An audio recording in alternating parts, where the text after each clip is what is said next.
I'm going to talk about Nifty.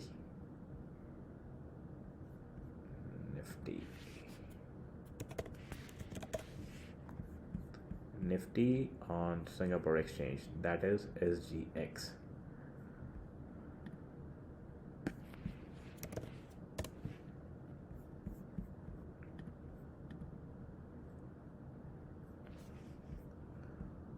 I've removed MACD.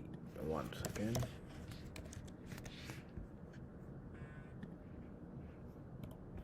MACD is back. I want to clear the chart. Yes. Okay, so we have a base here, a very strong base, and a high formation. So starting from this low to the swing high, it is highly anticipated that in the coming weeks or months it should come down to 50% retracement area, that is 12,984. In round number we can say 13,000. Going to one time lower, that is weekly. On the weekly it formed a bearish divergence,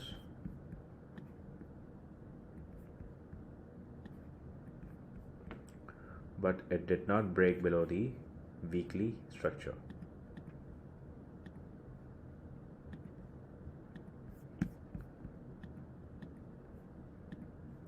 Highest point, this is the low, so the weekly structure is here.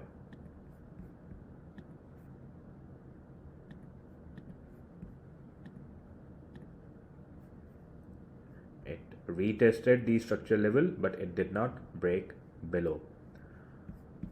So we also have a minor bullish divergence based on histogram. I'm saying it minor because it's a continuing type. It is not a regular bullish divergence. If we get a regular bullish divergence, it has more, what do you say, it is highly probable if we get a regular bullish divergence, but it is a continuing type, and we also have a bullish break above the structure. So this is the structure I'm talking about, and we have a break above. So as per the rule, I'm going to mark the levels. I'm switching to one time lower. Yes, we have a break above this structure. So I'm going to mark, and we do not have any signs against this bullish momentum because we do not have a bearish divergence. We just have a slowdown on MACD histogram, but not a bearish divergence. So plan remains to buy the dip. So anything towards the previous structure level or the Fibonacci levels is going to be the buying zone. Turning to 4 hourly. On the 4 hours, we do not have a bearish divergence. We just have a slowdown because we have higher high formation on the lines, MACD lines, and we also have a higher high formation on MACD histogram. So just a slowdown, not a trend change. Let's mark the trend line. And coming down to 1 hourly.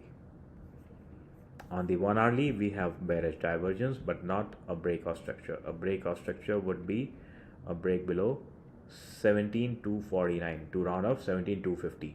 So if we get a break below 17,250, it may touch 16,700. So I'm just going to mark the levels. This is the area. So if we get a break below 17,250, a pullback, and then continuation higher in the short term, just in the short term, but the longer term scenario or the mid term scenario still remains bullish because the higher time frames, 4 hourly and daily, they are still bullish. So it's better to look for the buying plan rather than selling. Selling would be aggressive here, but we can do it for very short term intraday types.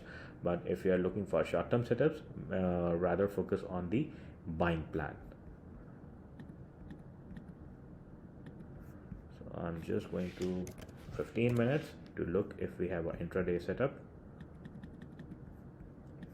Yes, we have intraday setup.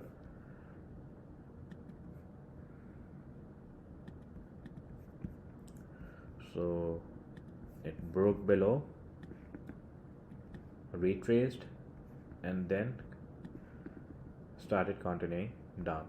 There could be another scenario where we can see a sideways movement, a zigzag, and then continuation higher.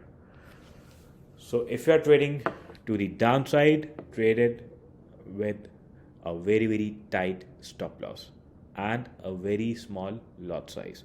Otherwise, wait for the dips and look for the buys. Alright guys, so these were the pairs and these were the instruments which I wanted to cover for the upcoming week. I'll keep you posted with more new setups which we'll be getting in the midweek. If you have any doubts, you can get back to me. Show your support and like my channel, subscribe my channel. It definitely motivates me and I look forward to bring more videos to you. Thank you and bye-bye.